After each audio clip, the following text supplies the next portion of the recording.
अंकिता और अर्पिता दोनों सगी बहनें थीं और दिल्ली जैसे शहर में वो एक ही बिल्डिंग के ऊपर नीचे फ्लैट में रहती थीं।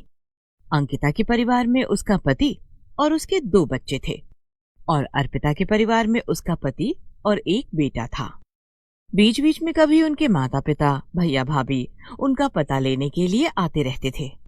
दोनों बहनों में काफी भाईचारा था और वार त्योहार वो सब मिलकर ही मनाते थे।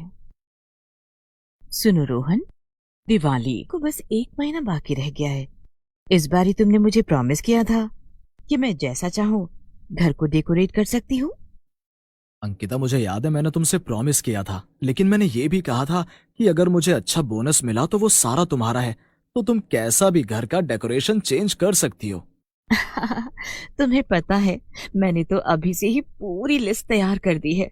बस तुम जल्दी से आकर मुझे खुशखबरी दो कि तुम्हें बोनस किस दिन मिल रहा है। एक मध्यम वर्गीय परिवार में दिवाली को लेकर जो सपने होते हैं वो सब अंकिता ने सजा लिए थे। इसी तरह के सपने अर्पिता ने भी बना लिए थे और दोनों बहनों ने आपस में बात भी कर ली थी कि तभी समाचार मिला कि अर्पिता के पति के चाचा जी गुजर गए। उनकी कोई संतान नहीं थी, तो सारी प्रॉपर्टी अर्पिता के पति महेश को मिल जाती है। देखते ही देखते वो दोनों रातों रात करोड़पति बन जाते हैं। क्या बताऊं अंकिता, सब कुछ इतना अचानक हो गया। हमें तो पता ही नहीं था कि वो करोड़पति हैं, करोड़पति।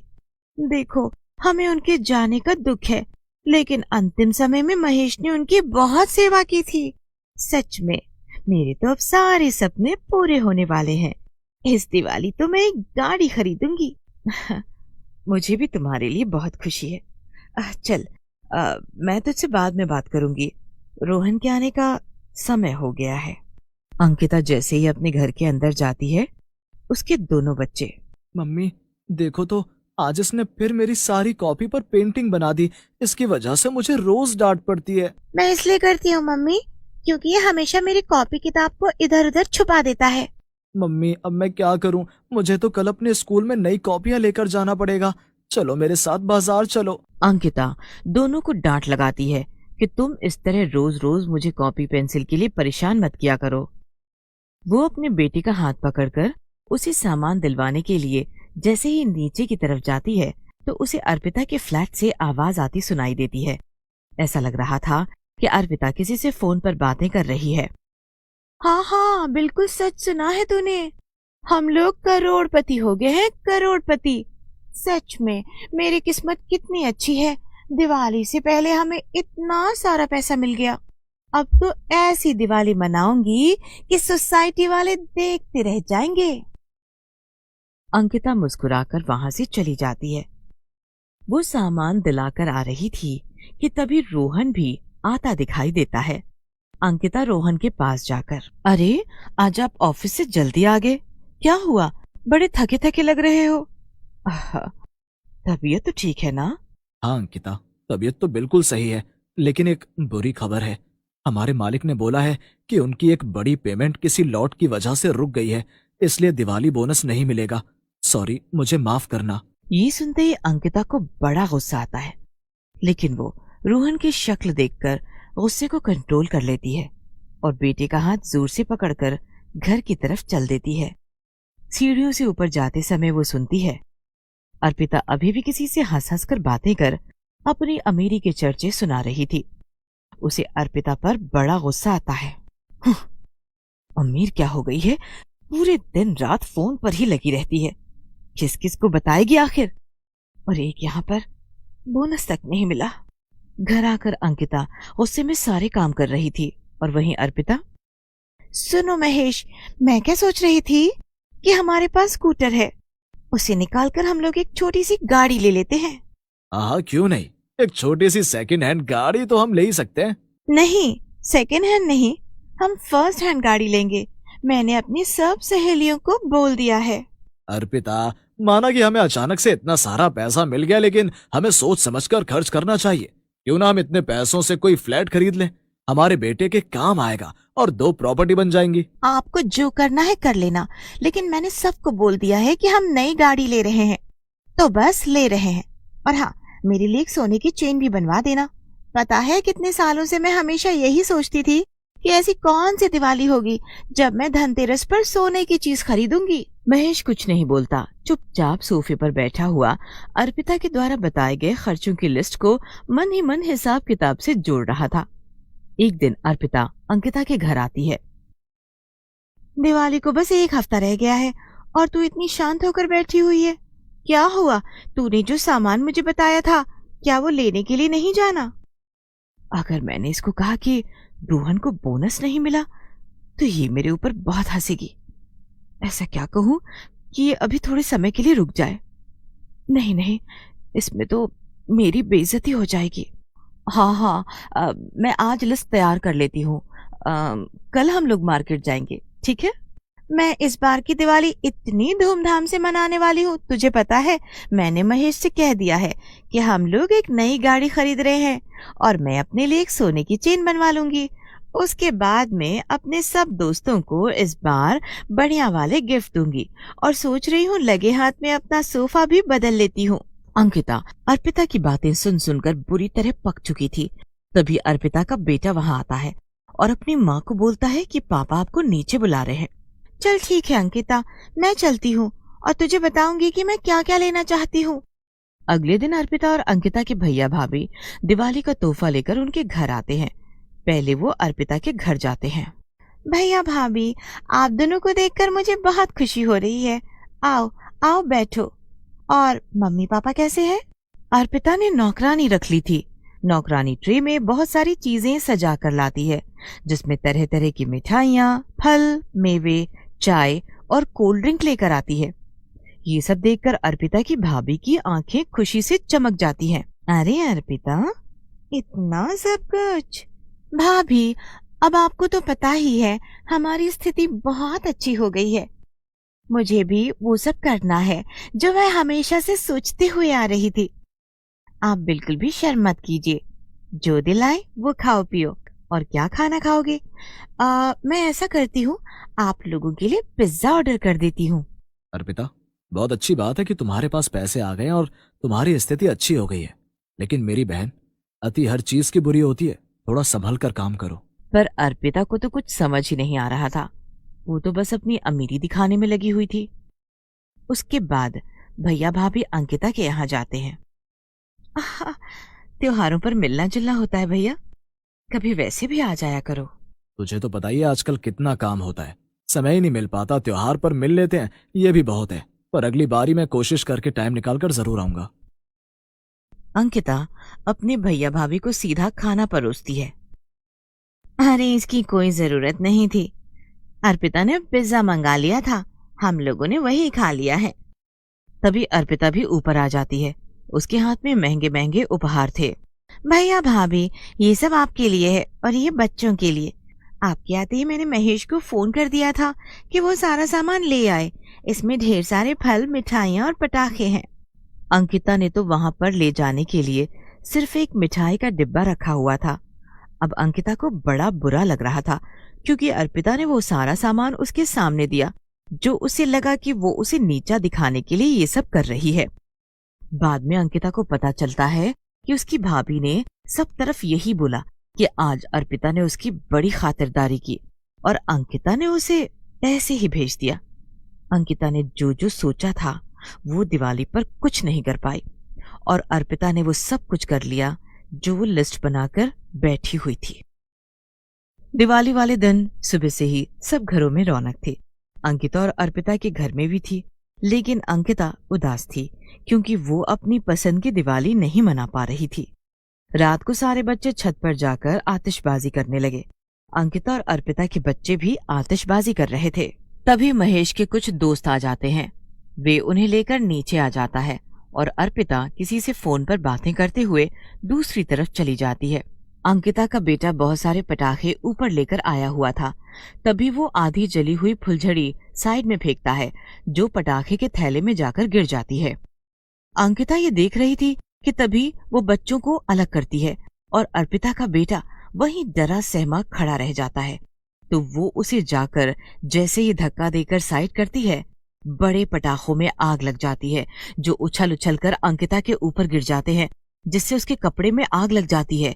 रोहन बच्चों का शोर सुनकर ऊपर आता है और अंकिता को देखकर वो जल्दी से उसके कपड़ों में लगी आग को बुझाने लगता है और फिर वो उसे तुरंत पास के एक हॉस्पिटल में लेकर जाता है, जहां उसकी वो मरहम पट्टी करा उसे घर ले आता है। मुझे माफ कर दो अंकिता, एक तो मुझे रोहन को इतने सारे पटाखे लेकर ऊपर नहीं जाने देना चाहिए था और ऊपर से मैंने उसका ध्यान भी नहीं रखा।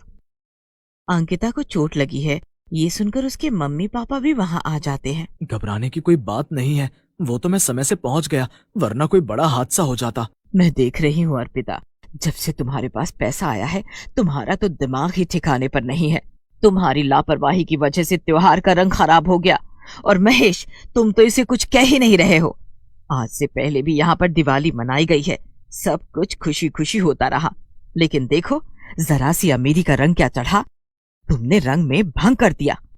मुझे माफ कर दो माँ, महेश ने तो मुझे बहुत बोला था कि अमीर होने का मतलब ये नहीं कि तुम कुछ भी करती फिरो, तुम्हें सोच समझ कर करना चाहिए, और इस हादसे ने तो मुझे अच्छे से समझा दिया है।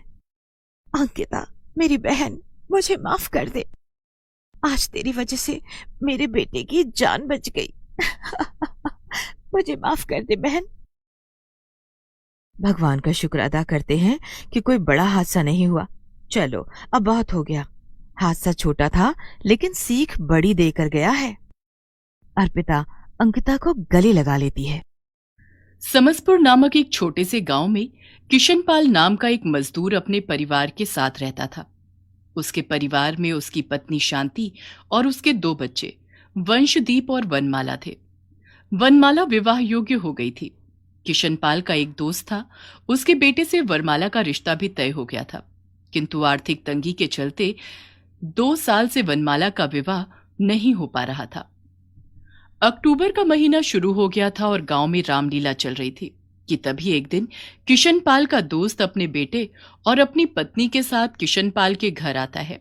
किशनपाल भैया, 2 साल हो गए दोनों बच्चों का रिश्ता तय किए हुए, बात है कि आगे बढ़ ही नहीं रही है। अब क्या बताऊं, तुम तो जानते ही हो पिछले साल मैंने शादी के लिए थोड़ा बहुत पैसा जमा किया था, लेकिन वनमाला की माँ बीमार हो गई तो सारा पैसा उसी पर खर्च हो गया, और इस साल तो इतनी कमाई नहीं हुई कि मैं 2 पैसे जोड़ कर रख लेता।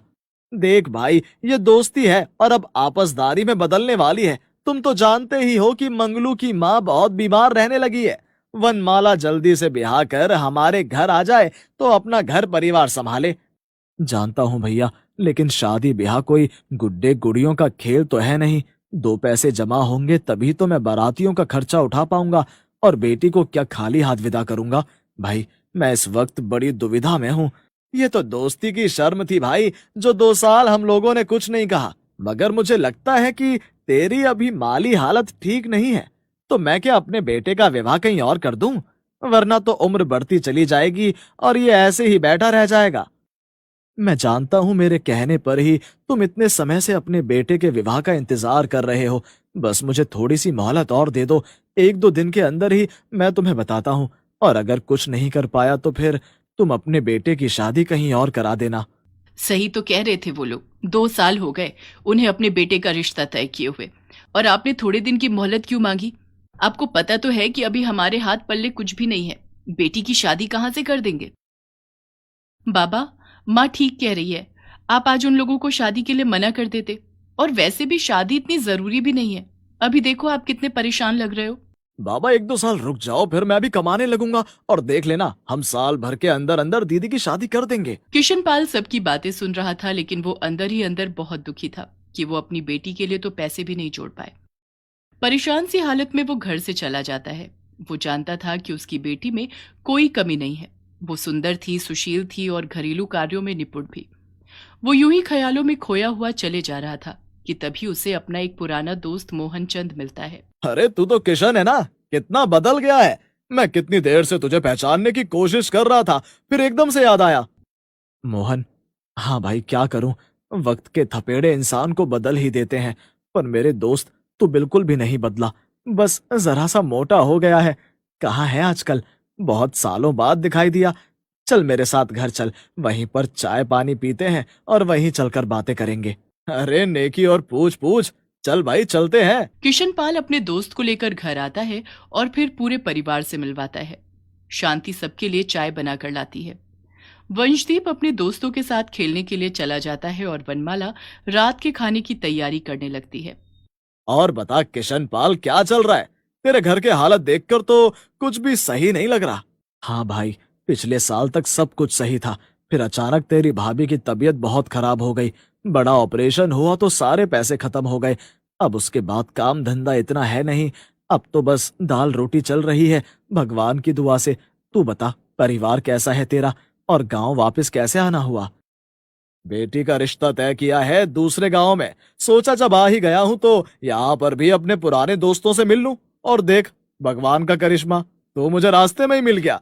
वनमाला के लिए कहीं बात पक्की हुई कि नहीं? भाई, तेरे से क्या छुपाना, रिश्ता तो तय हो रखा है 2 साल से। पिछले साल ही शादी हो जाती, बस नहीं हो पाई। आज ही उसके ससुराल वाले आए थे, कह रहे थे कि या तो शादी जल्दी कर दो, वरना हम अपने बेटे की शादी कहीं और कर देंगे। वो लोग भी गलत नहीं है, 2 साल हो गए उन्हें हमारा इंतजार करते हुए। अपने दोस्त की परेशानी सुनकर मोहनचंद भी परेशान हो जाता है। वो अपने दोस्त की मदद करता भी तो कितने रुपए से कर सकता था, क्योंकि वो खुद अपनी बेटी का रिश्ता तय कराया था और 2 महीने बाद ही उसकी बेटी की शादी थी। फिर थोड़ी देर बैठकर वो इधर उधर की बातें करता है और चला जाता है। लेकिन किशनपाल की हालत से वो थोड़ा विचलित हो जाता है। मोहनचंद पहले इसी गांव में रहता था, फिर बाद में वो कस्बे में रहने लगा। वो सब्जियां बेचा करता था और उसकी माली हालत ठीक ठाक थी। अगले दिन मोहनचंद अपने परिवार के साथ रामलीला देखने के लिए गया हुआ था कि तभी वहां पर अनाउंसमेंट होती है। भाइयों और बहनों, 4 दिन बाद सीता स्वयंवर दिखाया जाएगा। आप लोग तो जानते ही हो कि हर साल हम लोग रामलीला में कुछ ना कुछ ऐसा कार्य करते हैं जिससे समाज में एक सीख मिलती है या फिर हम लोगों की मदद करते हैं। इस बार यहाँ के डीएम साहब ने हम लोगों को मदद का आश्वासन दिया है और उन्होंने कहा है कि 5 गरीब कन्याओं का विवाह उसी दिन होगा जिस दिन सीता स्वयंवर होगा, तथा सारा खर्चा हम लोग मिलजुल कर करेंगे। जिस परिवार की भी आर्थिक हालत खराब है या वो किसी वजह से अपनी कन्याओं का कन्यादान नहीं कर पा रहा है, हम सब उनके लिए तैयार हैं। पूरी जांच पड़ताल के बाद हम लोग ऐसी 5 लड़कियों का विवाह सीता स्वयंवर वाले दिन करवाएंगे। जरूरतमंद लोग अपनी बेटियों का नाम, पिता का नाम और माता का नाम रजिस्टर करा लें। यह खबर सुनते ही मोहनचंद को अपने दोस्त किशनपाल का ख्याल आता है। वो तुरंत उठकर वहां जाता है और अपने दोस्त, उसकी पत्नी और बेटी का नाम लिखवा देता है। ये आपने बड़ा अच्छा काम किया।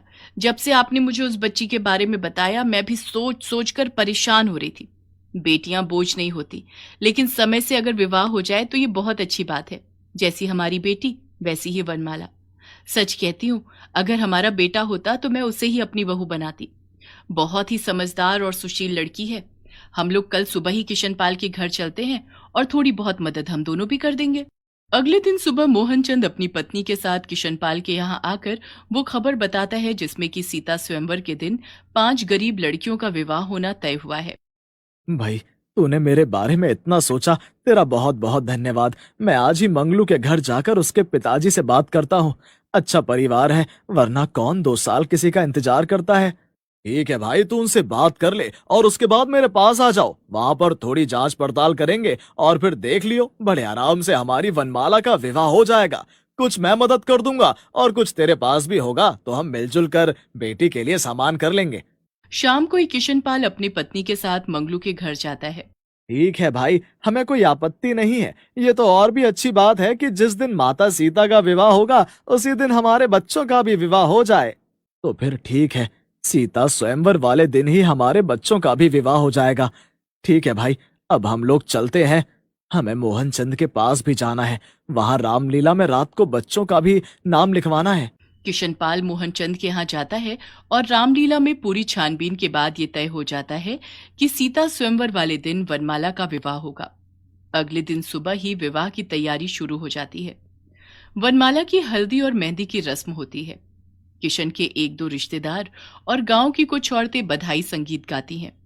और जब ये बात वहां के सरपंच को पता चलती है कि इस तरह करके कस्बे में गरीब कन्याओं का विवाह हो रहा है और इस गांव से किशनपाल की बेटी वनमाला का नाम गया है, तो वो भी किशनपाल की बेटी के विवाह में मदद करता है।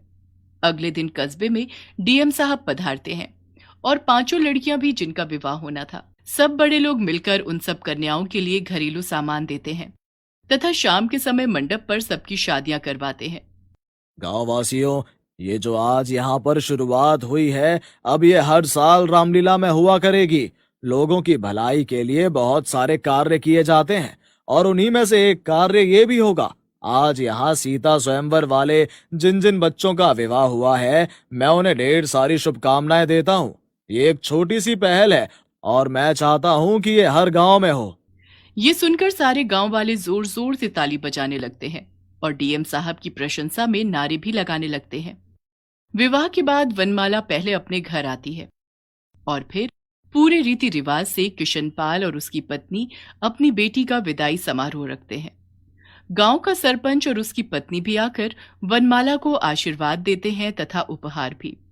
डीएम साहब ने जो शुरुआत करी है वो बहुत ही अच्छा और नेक कार्य है और मुझे अफसोस है कि आज तक ये ख्याल हमें क्यों नहीं आया। मैं अपने सब गांव वालों से कहना चाहूंगा कि आज के बाद हमारे गांव में जो भी इस तरह गरीब परिवार है जो अपनी कन्या का विवाह करने में कहीं ना कहीं असमर्थ है, सारे गांव वाले मिलकर। सब लोग बहुत खुश हो जाते हैं। किशनपाल, मोहनचंद और बाकी सब रिश्तेदार, गांव वाले खुशी खुशी वनमाला को विदा करते हैं और उसके बाद हर साल जब भी रामलीला होती, सीता स्वयंवर वाले दिन गरीब लड़कियों की शादी भी की जाती।